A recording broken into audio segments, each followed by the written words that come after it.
¿Qué tal? ¿Cómo están? Buenas noches. Bienvenidos a la edición dominical de Noticiero Guatevisión. Es un gusto acompañarle nuevamente con las noticias más importantes del fin de semana. Ticalia Parada está a cargo de la interpretación de lengua de señas. Soy Alejandra Álvarez. Comenzamos. Organizaciones sindicales realizan marcha por el Día del Trabajo. Demandan atención a niños huérfanos por COVID-19 y revisar reglamento a trabajo de tiempo parcial. Guatemala pierde el 62% de vacunas Sputnik V. Este sábado vencieron los últimos lotes, mientras los centros de vacunación se mantienen vacíos. Opiniones divididas ante desescalada de medidas por la pandemia. Algunos guatemaltecos siguen usando mascarilla en espacios abiertos, otros han decidido dejarlas. Más de 8,000 personas han resultado afectadas por las lluvias en el territorio nacional. Además, esperan tormentas en los siguientes meses. Nancy Pelosi, presidenta de la Cámara de Representantes de Estados Unidos, realiza visita sorpresa a Ucrania y ofrece respaldo a Zelensky.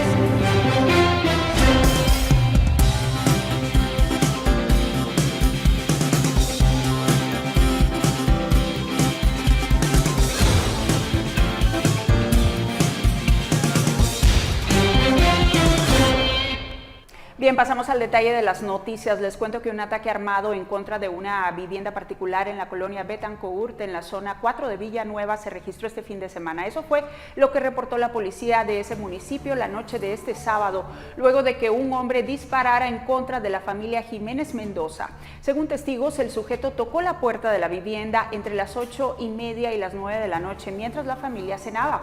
Cuando uno de los residentes abrió, el sospechoso irrumpió a la fuerza y comenzó a disparar. Este incidente dejó 2 fallecidos, una niña de 12 años y un joven de 22 que murió en el hospital.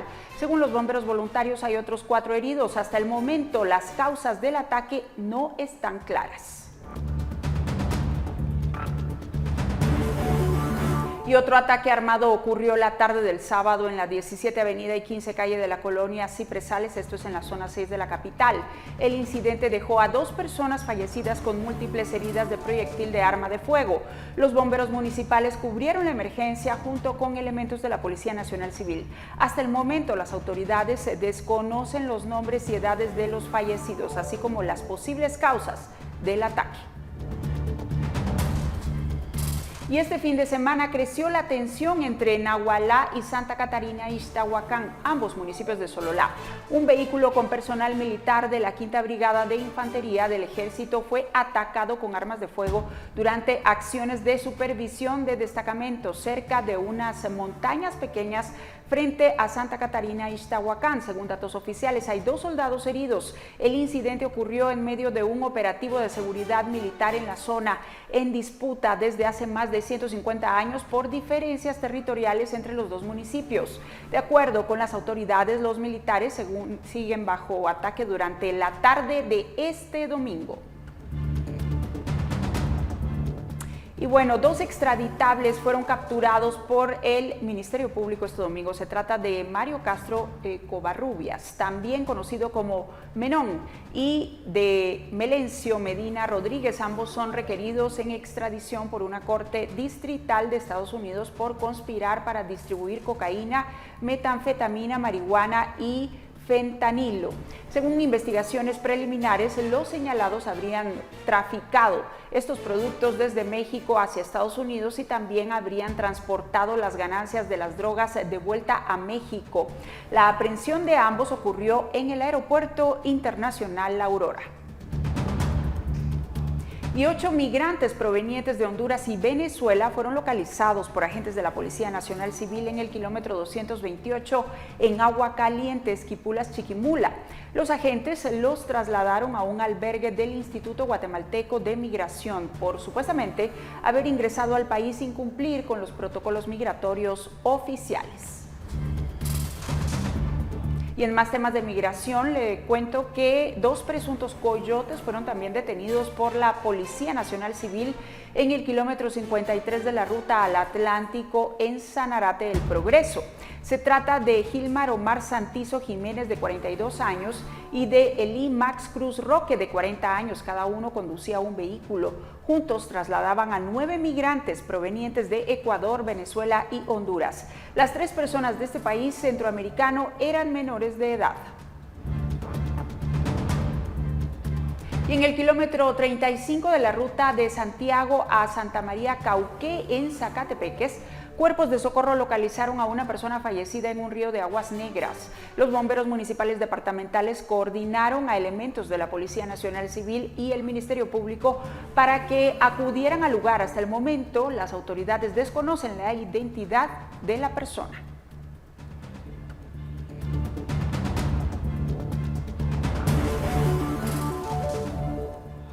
Y en otras noticias les cuento que este sábado se actualizó el semáforo de alertas COVID-19. El país registró un aumento de municipios en amarillo, esto en medio del anuncio del Ministerio de Salud Pública de desescalada en las medidas. Sin embargo, aún hay 14 municipios en donde el uso de mascarilla es obligatorio. El Ministerio de Salud dio a conocer este sábado la primera actualización del semáforo de alertas luego de que el gobierno anunciara la desescalada de medidas para la pandemia del COVID-19. Guatemala registra 177 municipios en amarillo, 149 en alerta naranja y 14 en alerta roja. Estos parámetros estarán vigentes los próximos 14 días. De acuerdo con esta nueva actualización, se ve un aumento de 33 municipios en la alerta amarilla, ya que los datos de hace 15 días contabilizaban 144. En color naranja la cantidad de municipios era de 184 y en la alerta roja de 15, es decir, ahora hay un municipio menos en rojo.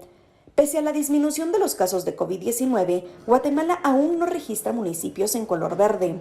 Según lo indicado recientemente por el ministro de Salud Francisco Coma, Guatemala experimenta un descenso sostenido en el número de casos positivos de COVID-19, razón por la que se ha anunciado una desescalada en las medidas. En municipios con alerta naranja y amarilla, la mascarilla será obligatoria únicamente en lugares cerrados, mientras que en alerta roja es obligatoria en todo tipo de espacios.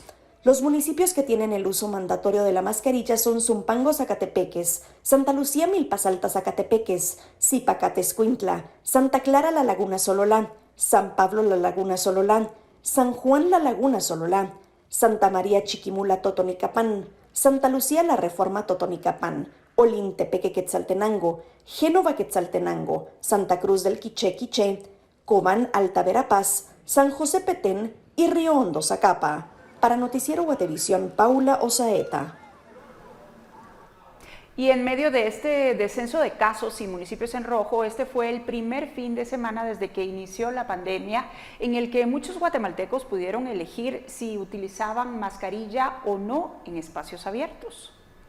El anuncio de la desescalada de las medidas anti-COVID en el país provocó pensamientos encontrados entre los guatemaltecos, pero ¿cuáles son exactamente las opiniones? Salimos a las calles de la ciudad de Guatemala para averiguarlo.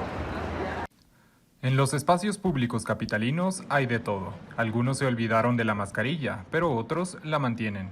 Sin embargo, la mayoría la conserva, como aquí, en la Sexta Avenida y en Pasos y Pedales. La prevención es el motivo principal. Lo que pasa es que como hay personas que no se apegan mucho con uno y uno se distrae y se les tira a uno las salivas cuando estornudan. ¿No le molesta que haya personas que no la usen? Bien, porque de repente que si caen en enfermedad y le pegan a uno, entonces lo mismo no nos queda. Quienes la dejaron tienen argumentos distintos. Unos se escudan en la religión.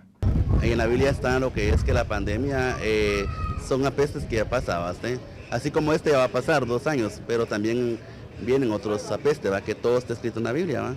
Otros en la relajación de medidas que ya existía antes del anuncio de las autoridades. Si va a una cantina, a un bar, a un restaurante, ahí ya no usan mascarilla. Entonces, ¿de qué sirve cuidar a la gente en un cierto lado si en otro lado no hay cuidado? Entonces, creo que quedaría a criterio de la persona que lo quiera o no la quiera usar. Según el Ministerio de Salud, el uso de la mascarilla es opcional solo si la persona está en un espacio abierto y en un municipio en alerta naranja o amarilla, mientras que para los que están en rojo aún es obligatoria en todo tipo de ambientes. Con imágenes de María José Bonilla y Esvin García para Noticiero Guatevisión, Carlos Kestler.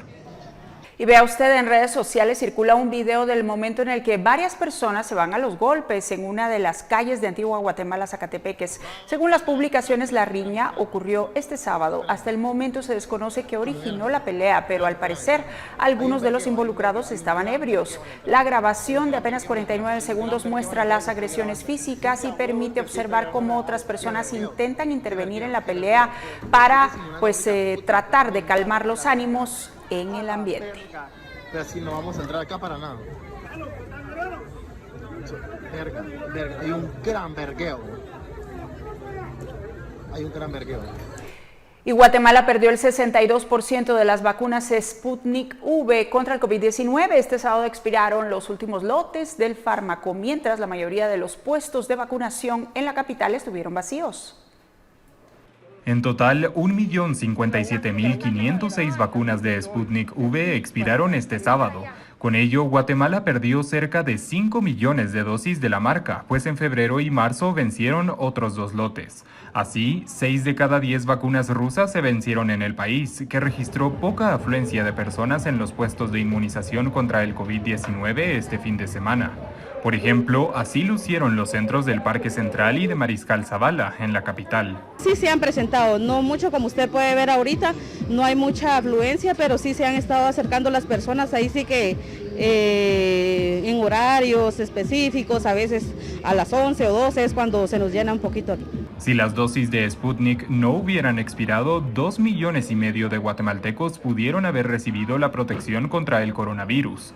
Para algunos pobladores, la razón del vencimiento está del lado de la población. Porque hay mucha gente que no quiere vacunarse.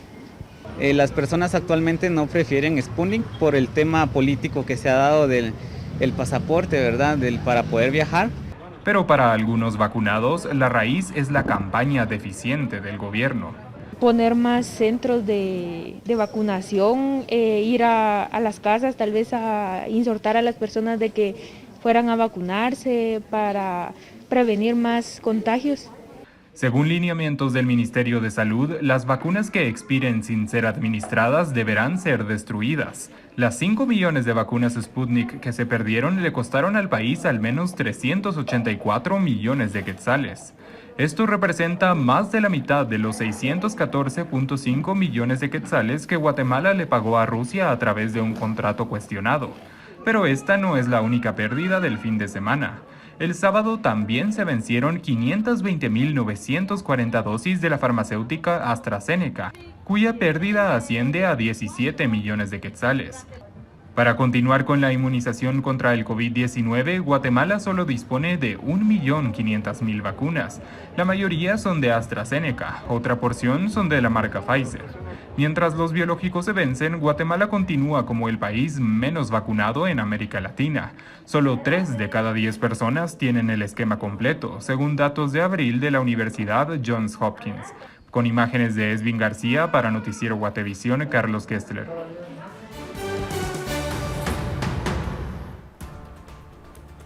Cientos de guatemaltecos salieron a las calles para conmemorar el Día del Trabajo, presentaron demandas al gobierno y denunciaron injusticias laborales. Esto y más al regresar. Seguimos con más noticias. Les cuento que hoy se conmemora alrededor del mundo el Día Internacional del Trabajo y en nuestro país más de 150 organizaciones sindicales manifestaron en el Parque Central de la capital, es decir, la Plaza de la Constitución, para exigir mejoras y presentar denuncias al gobierno.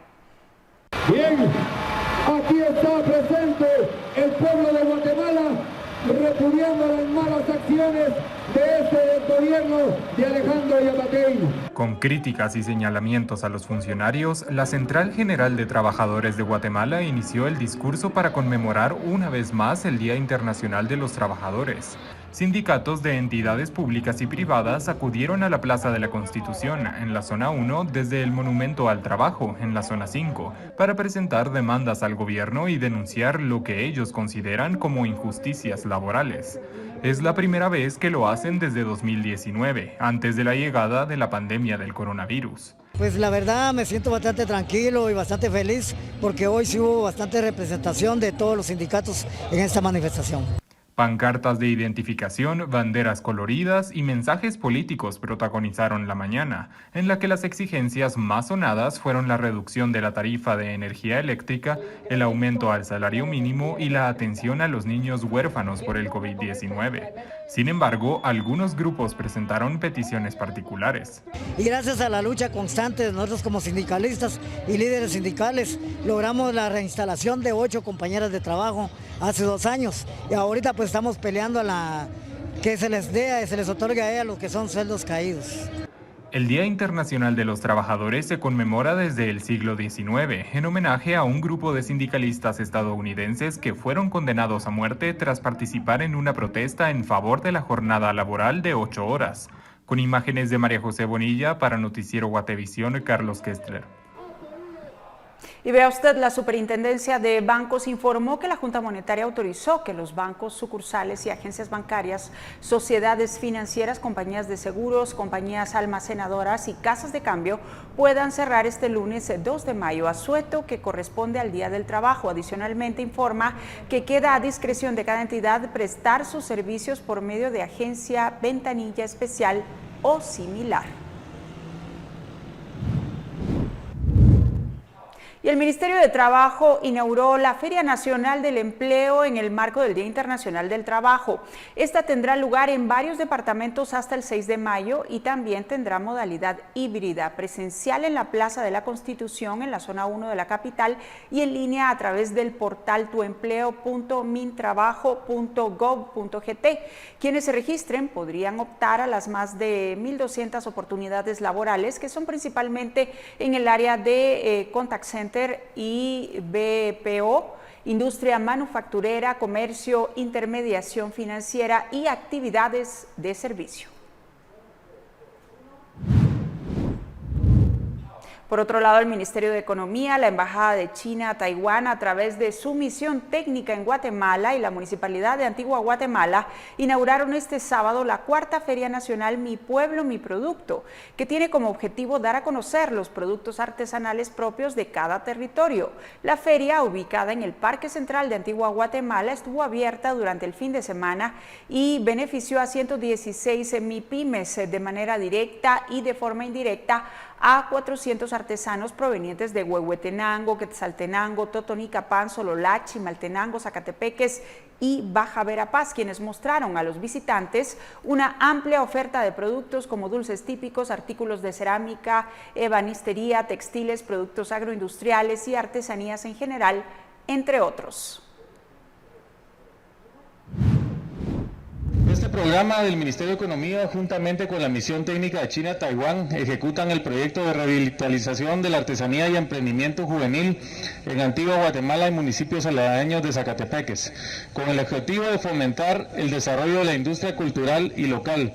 Y en el marco de este proyecto se tienen planificadas una serie de actividades para este fortalecimiento de las MIPYMES. Estas ferias se realizan con el fin de dar a conocer los productos artesanales propios de cada territorio, contribuir a su comercialización y el desarrollo económico local, y para cumplir con el objetivo, el gobierno de China, Taiwán y Guatemala han unido esfuerzos para fortalecer a este sector. Y 2 senadores estadounidenses del Partido Republicano señalan que hay influencia de funcionarios de su país en la elección de fiscal general en Guatemala. Se trata de Marco Rubio y Michael Lee, quienes enviaron una carta a Anthony Blinken, secretario de Estado estadounidense, en la que le pidieron que la Casa Blanca revise su actuar en el proceso, pues podría vulnerar la independencia judicial de Guatemala. El presidente Alejandro Yamatei deberá elegir al próximo jefe del Ministerio Público antes del 18 de mayo de una nómina de 6 candidatos, entre los que se encuentran la actual fiscal general Consuelo Porras y el procurador general de la Nación Jorge Luis Donado. Y el Consejo Superior Universitario emitió este domingo un comunicado en el que ratifica que acreditó únicamente a 135 electores, con lo que insiste en dejar fuera de la elección a 35 más. En la misiva agregó que atenderá las resoluciones de las diferentes acciones constitucionales de amparo presentadas durante la elección de rector, la cual queda en suspenso, y el MUSAC continúa bajo control de los estudiantes que se oponen al proceso. Este nuevo comunicado se emite a pocas horas de la sesión de consejo convocado por el actual rector Pablo Oliva Soto.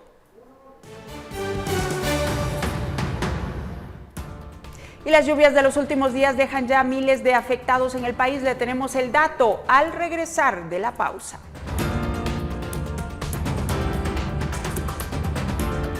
Estamos de regreso. Conducir con imprudencia a excesiva velocidad y no percatarse de la presencia de otro vehículo provocó que Adolfo Josué Pacheco, de 23 años, conductor de un mototaxi, colisionara contra un pick-up y otro vehículo que se encontraba estacionado. El percance ocurrió en el kilómetro 182 de la ruta Cito-Zarco-San Martín-Zapotitlán-Retaluleu. Cuerpos de socorro indicaron que el mototaxista se salvó de morir y fue trasladado al Hospital Nacional custodiado por agentes de la Policía Nacional Civil por las múltiples heridas que sufrió, mientras que el piloto del pick-up quedó detenido de forma preventiva. Y también un motorista fue golpeado por un camión que trasladaba abono en el kilómetro 216 de la ruta departamental 3 en Aldea La Ceibilla, Retaluleu, que conduce hacia Caballo Blanco. El conductor fue identificado como Isaías Baldomero Monzón Hernández, de 46 años, residente en Génova, Quetzaltenango. De acuerdo con los agentes de la Policía Nacional Civil, Isaías había salido de su trabajo a pocos metros de donde ocurrió el percance y se dirigía a su vivienda. El piloto del camión, identificado como Milder Barrios, de 26 años, fue detenido de forma preventiva. Y la Policía Municipal de Tránsito de Villanueva informó que este sábado un vehículo arrolló a un motorista en Amatitlán. Según las autoridades, el conductor no detuvo la marcha hasta que fue interceptado en el kilómetro 22 de la ruta al Pacífico. De acuerdo con los agentes, en el automóvil se desplazaba una pareja en aparente estado de ebriedad, mientras que el motorista fue llevado a un hospital de Lix por los golpes que sufrió. La Policía Nacional Civil detuvo al piloto y consignó su vehículo, mientras que oficiales se regularon el tránsito durante 2 horas. Y continúa la racha de accidentes viales porque los bomberos voluntarios y los bomberos municipales departamentales cubrieron la emergencia de un accidente de tránsito que se registró en el kilómetro 193 en la entrada a Salcajá, en Quetzaltenango, este domingo. En el lugar, un bus volcó y 16 personas que resultaron heridas fueron asistidas y trasladadas a la emergencia del Hospital Regional de Occidente. Y otro accidente de tránsito quedó grabado por la cámara de un celular. Esta vez ocurrió en Concepción Las Minas, Chiquimula, donde un motorista supuestamente en estado de ebriedad chocó contra un furgón. Un hombre que pasó por el lugar grabó al motociclista cuando se desplazaba de forma imprudente. Miren, miren, dice, cuando la moto hace una peligrosa maniobra en la carretera y luego continúa en marcha hasta toparse con la parte trasera del camión. Cuando el conductor se da cuenta de lo sucedido, lamenta el hecho. ¡Ay, Dios mío! ¡Les dije! Y este sábado, la Coordinadora Nacional para la Reducción de Desastres, CONRED, reportó un deslizamiento de tierra por saturación de humedad en el suelo en la aldea Feria San Rafael Pie de la Cuesta en San Marcos.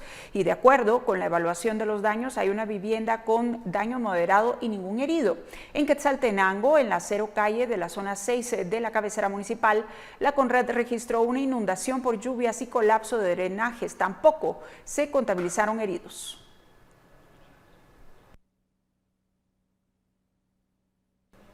Y continuamos hablando del clima. La temporada de lluvias para 2022 suma más de 8,000 afectados y para los próximos meses se prevén tormentas severas e incluso por arriba de la media. La Coordinadora Nacional para la Reducción de Desastres, la CONRED, suma 8,786 personas afectadas por la temporada de lluvias en 2022. Esta inició desde abril en algunas zonas de la Boca Costa, el Pacífico y el occidente del país, y se tiene previsto que comience en mayo en el Altiplano Central y el Oriente. Hasta el momento, las cifras oficiales reflejan 41 viviendas con daño leve, 35 con daño moderado y 6 carreteras afectadas. Daños como estos podrían aumentar en los próximos meses. De acuerdo con el INSIBUME, es muy probable que haya precipitaciones por encima de lo normal, considerando la venida del fenómeno de la Niña, que se caracteriza por aumentar las lluvias en el territorio. Además, según la Universidad Estatal de Colorado en Estados Unidos, en el Océano Atlántico podrían formarse 19 tormentas o huracanes, 2 más por arriba de la media de 17, que se calcula de mayo a noviembre. Algunas podrían afectar a Guatemala, uno de los países más vulnerables al cambio climático. El índice de riesgo climático global de 2021 lo ubica en el puesto 16 de 180 naciones evaluadas de 2000 a 2019. Cada año, según estimaciones gubernamentales, los fenómenos naturales dejan pérdidas que alcanzan los 350 millones de quetzales. Para Noticiero Guatevisión, Carlos Kessler. Y los consumidores de energía eléctrica deberán pagar más a partir de este domingo 1 de mayo. En algunos casos, el incremento en la tarifa es de hasta el 7%. Aquí le contamos más. Un nuevo incremento en las tarifas de energía fue autorizado para cobrar vigencia este domingo 1 de mayo. La Comisión Nacional de Energía Eléctrica lo fijó para los próximos 3 meses. Este consiste en 14 centavos por kilovatio hora al mes para los usuarios de Energuate a través de Orsa y de Oxa, y de 5 centavos para los de la Empresa Eléctrica de Guatemala, EXA. El incremento al precio es del 7% para las distribuidoras de Energuate y del 3.5% para EXA. Con este aumento, la tarifa no social llega a los 2 quetzales con 24 centavos en de Oxa y a 2,11 en de Orsa, ambas de Energuate. En EXA se ubicará en 1 quetzal con 41 centavos. Respecto a la tarifa social, el aumento fue el mismo, 14 centavos más para Energuate y 5 para la empresa eléctrica. Con ello, de Oxa quedó con una tarifa social de 2 quetzales con 11 centavos y de Orsa con una de 2 quetzales con 2 centavos, mientras que la de EXA quedó con 1 quetzal con 31 centavos. Para la tarifa social, el INDE informó que permanece el subsidio para quienes consumen de 0 a 88 kilovatios hora al mes y que de forma temporal se amplió para quienes gastan hasta 100 kilovatios por hora, aunque con distintos precios. Según la Comisión Nacional de Energía Eléctrica, el aumento responde en buena medida a los incrementos en los precios internacionales de los combustibles, que viene desde el segundo semestre de 2021 y que se intensificó en 2022, derivado en gran parte del conflicto entre Rusia y Ucrania. Con imágenes de María José Bonilla e información de Rosa María Bolaños para Noticiero Guatevisión, Carlos Kessler.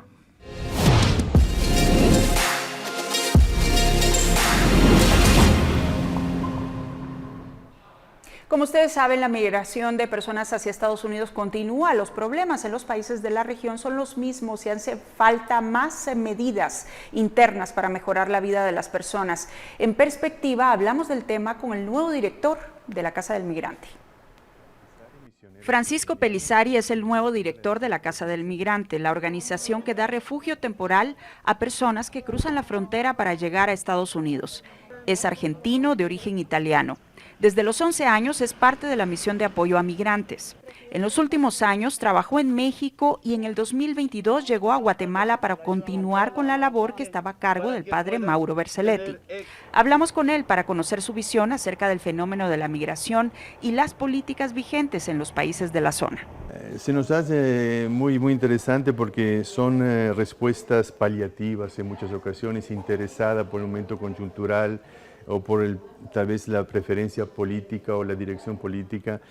Son en muchas ocasiones las respuestas, digamos, no profundas que van a la causa, ¿no? Además, cree que son necesarias otro tipo de acciones. Se necesitan respuestas, sobre todo a nivel político, a nivel de estados, que sean, digamos, respuestas eficaces y eficientes en vista de de terminar con la migración. Porque la migración nace de una injusticia, no es que el migrante se le ocurra de moverse de su lugar de origen porque le gusta, para hacer turismo, sino que se mueve porque tiene una necesidad. Y la necesidad nace de una injusticia, que es la disparidad económica. Según los testimonios recabados por esa organización, los migrantes ya no solo se van buscando una vida mejor, sino que huyen de la violencia. En estos últimos años también una de las diferencias que nosotros hemos captado y notado se mueve por las injusticias que nace de la violencia que están padeciendo, ¿no?, en muchos lugares. Si anteriormente los migrantes depositaban su testimonio en nuestras casas diciendo que se movían porque querían una vida digna para sus familias, ahora la dignidad no es únicamente el tener más económicamente o tener una posibilidad económica en una vida digna, sino que es sobre todo refugiarse y poder encontrar un lugar seguro para vivir, porque se escapan de violencia en todo sentido, ¿no? Mientras tanto, la Casa del Migrante mantiene el acompañamiento. Creemos que las casas del migrante y el servicio de asistencia y la respuesta inmediata a las emergencias del migrante no son la solución al tema migratorio, pero sí sabemos que se salvan vidas y sabemos que las miles y miles de personas que en este momento están moviendo en el mundo, si no tuvieran este tipo de servicio de apoyo, sería, digamos, una manera con la cual estaría en valía de la muerte en muchas ocasiones, ¿no? O por lo menos de muchos sufrimientos. Si no se mejoran las condiciones de vida de las personas y se ofrecen más oportunidades de trabajo, la migración continuará con los riesgos que trae para la vida de quienes se aventuran a cruzar la frontera.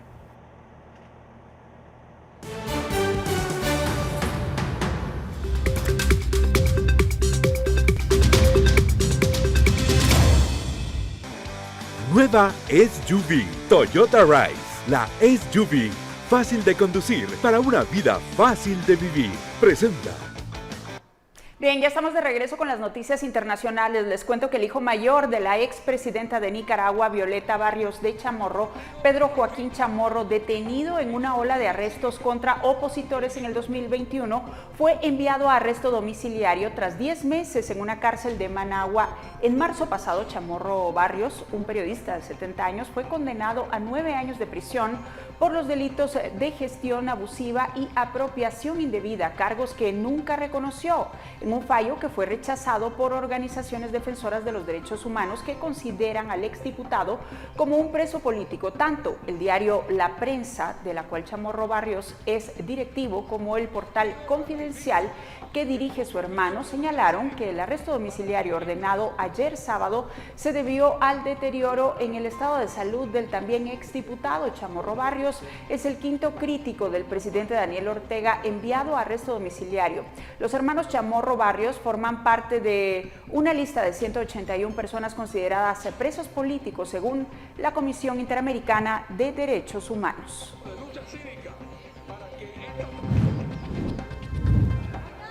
Y las tensiones estallan durante la marcha del 1 de mayo en París, en donde los agentes de la policía antidisturbios cargaron y dispararon gases lacrimógenos contra los manifestantes.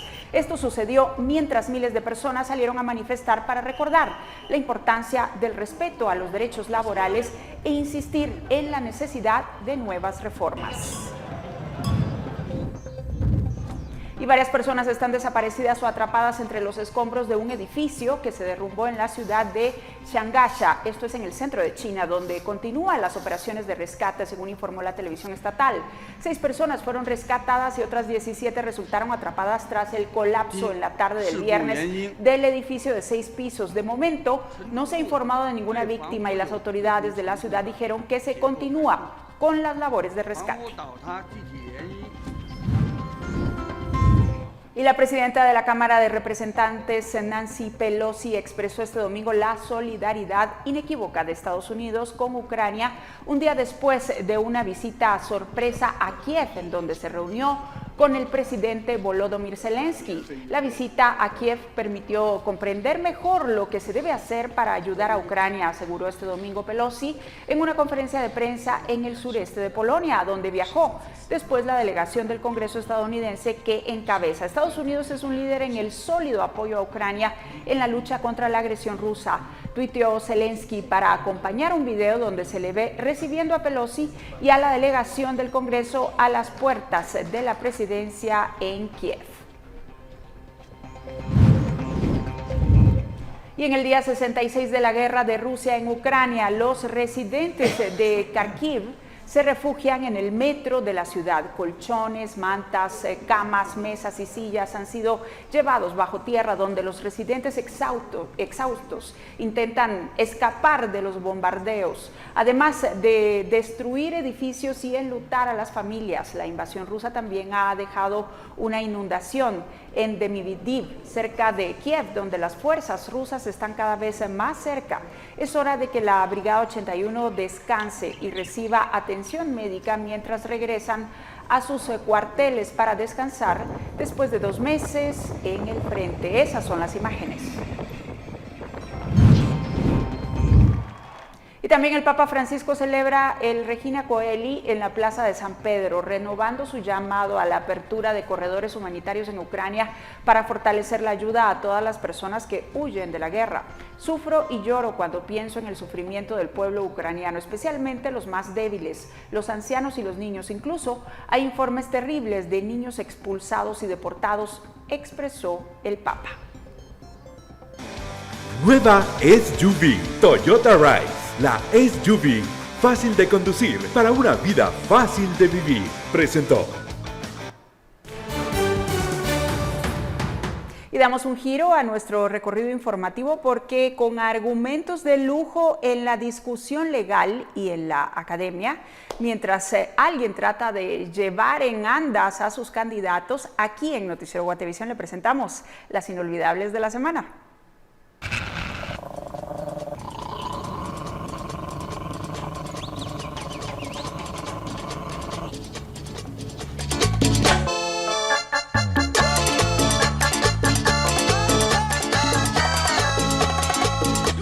Semanas después que terminara el descanso de reflexión espiritual, hay algunos a los que siguen llevándolos en andas.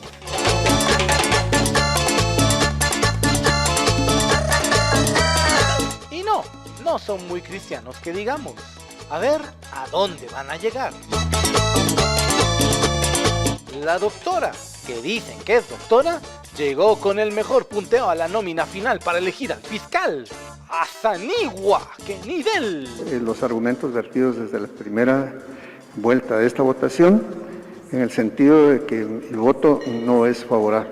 En atención a lo dispuesto en la resolución emitida por el Tribunal Constitucional de nuestro país, y siendo respetuoso de lo dispuesto en esta dentro del expediente 2319-2022, emito mi voto a favor de la postulante María Consuelo Porras Argueta.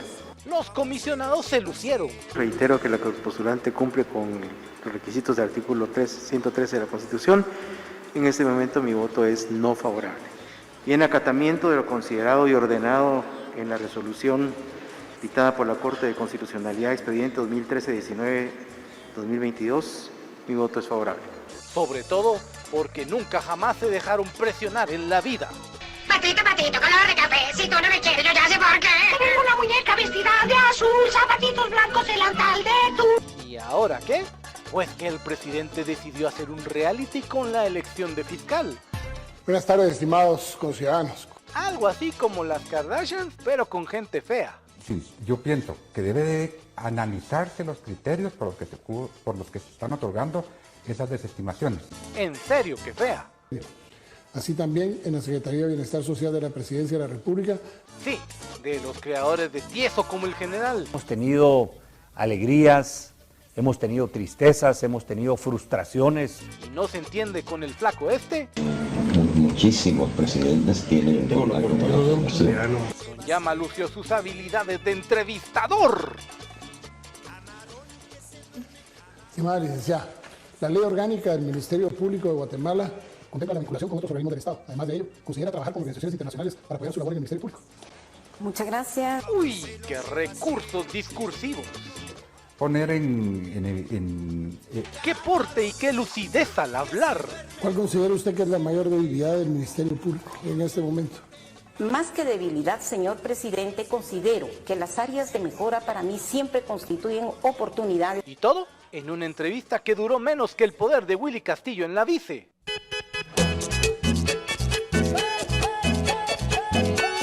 Consecuentemente, el como se llama presidente ya tiene argumentos para elegir al próximo fiscal. Pues nos seguiremos viendo, tendremos una última ronda y en esta vez podremos ya poder dialogar con cada uno de los candidatos sobre los puntos que nos han expuesto. Y ustedes ya saben quién va a ser, pues si Alejos ya libró otro delito más y los jueces mordelones siguen a sus anchas, no se hagan que hay mucho para elegir. Donde no escogen es en la USAC. El rector del oficialismo la iba a tener difícil con Amparito y su otra Mara. ¡No grabe, por favor, no grabe! ¡Es para nosotros, hombre! ¡No grabe! Así que mejor resolver las cosas como se resuelven en la tricentenaria.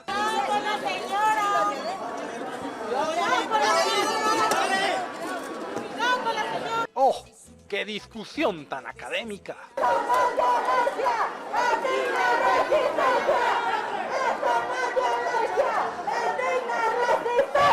¡Oh! ¡Qué profundidad de ideas!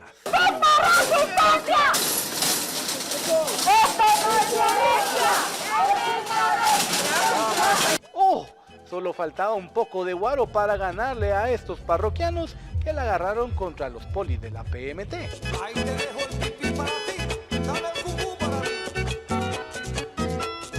Pero líos hay en todos lados. La familia Pimentel vive del Estado. Pero no solo vive del Estado, no es vivir del Estado, saquea el Estado. Esa es la mejor palabra. En el Congreso, que porque solo la familia del ministro progresa, los de la UNE están celosos. No se enoje, ministro, que esto es la democracia, no se enoje, esto es la democracia. Tampoco me quiera intimidar, no me va a intimidar, ministro. No, ministro. Y así, el Congreso y el Ministerio encuentran soluciones a la subida de los precios del combustible. ¿Que dónde están los ministros?, decía este otro diputado. 4 ministros están acá, ¿por qué no venir? Yo no vengo. ¿Por qué no venir? Los diputados, ¿por qué no vienen? Ah, pero a la hora de toparse con uno...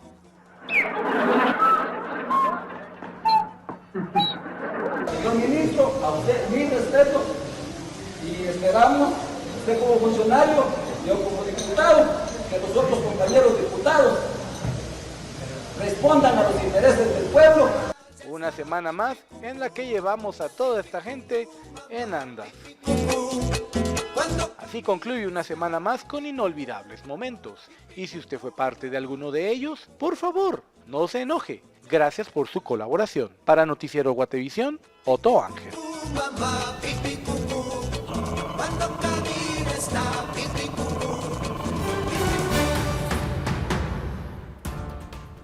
Este fin de semana se celebró la Noche de los Museos con actividades y visitas en las sedes culturales. Tenemos esto y más al volver.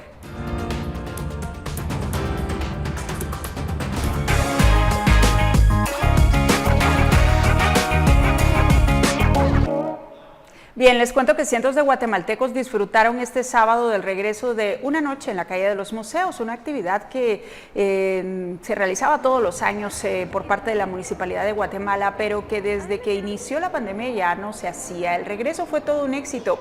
Familias completas desde las 6 de la tarde hasta las 11 de la noche disfrutaron del recorrido gratuito por los museos nacionales de arte moderno, arqueología y etnología e historia natural, así como de varias actividades en el Museo de los Niños y vivir la experiencia cultural de la Alianza Francesa y recorrer el mercado de artesanías. Además, hubo conciertos de agrupaciones musicales, obras de teatro, danza, presentaciones circenses, entre otros.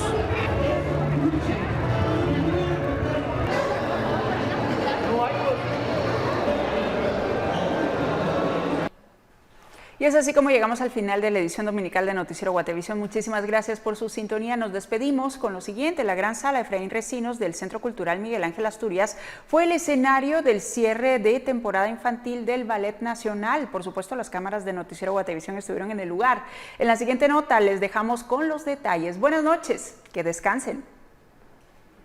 El sábado último, el Ballet Nacional de Guatemala, Krista Mertens, cerró en la Gran Sala Efraín Recinos del Centro Cultural Miguel Ángel Asturias su temporada infantil de las aventuras de Alicia en el País de las Maravillas. Era una obra que queríamos remontar porque consideramos que tiene muchos elementos que llaman mucho la atención para el público infantil. Y por eso quisimos hacer un remontaje diferente al que habíamos hecho ya en la primera fase. Y pues este fue el resultado. La verdad es que estamos muy contentos, muy felices del público, de la respuesta del público, de la respuesta también de los bailarines, de nuestro personal artístico, ¿verdad? Que se entregan tanto para poder desarrollar los personajes. Y la verdad es que creo que fue una temporada de mucho éxito. Por su puesta en escena llena de color, la obra agradó al público de todas las edades. Me gustó bastante, me gustó cada parte que tuvo, la música estuvo buena, me gustó en sí los bailes, los personajes. Hablando de los personajes, ¿cuál fue tu personaje favorito y por qué? Me gustó mucho el conejo y el erizo. El erizo porque fue un niño pequeño que siento yo que actuó muy bien, bailó muy bien. Y el conejito porque sí me gustó bastante su traje. ¿Qué fue la parte que más te gustó? El final. ¿El final? Sí. Ah, ok. ¿Te gustaron los bailes? ¿Te gustó el vestuario? Sí, sí. ¿Y qué personaje fue el que más te llamó la atención? El conejo. El conejo. ¿Por qué? Porque era blanco como el que yo tenía. De acuerdo con su directora, este cuerpo de baile prepara para los próximos meses un montaje de El Lago de los Cisnes con bailarines invitados de México, así como una temporada departamental. Con imágenes e información de Juan Diego González, reportó para Noticiero Guatevisión, Pablo Juárez.